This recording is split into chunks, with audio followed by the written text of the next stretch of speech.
Gansu Khmai launched her Mongolian clothing brand Exclusive with 100 employees 7 years ago.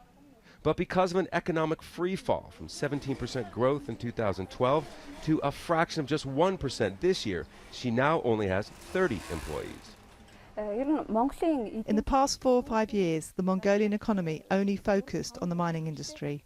This is the reason for the slump, but also because government policies were not fit for reality. With the world's fastest growing economy a few years ago, it was then the envy of other developing nations. But that growth was built on a huge reliance on exports to China. So when the economy slowed there and commodity prices slid, it hit Mongolia. Commodities like copper, coal, and gold make up nearly 80% of all exports, including the world's largest underdeveloped reserve of copper at the Oyu Tolgoi mine.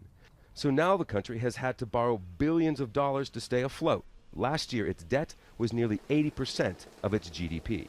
Some feel as though Mongolia's economy is at a crossroads. Stick with the current path or create a new plan, transitioning from a heavy reliance on just a few industries, and that the future rests in the generation born after Mongolia became a fully independent democratic state.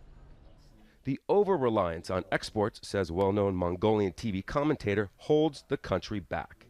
We will not be independent economy, let's be realistic, unless we transfer to knowledge economy, unless we involve all our young people. Remember, half of the country is under 30 years old.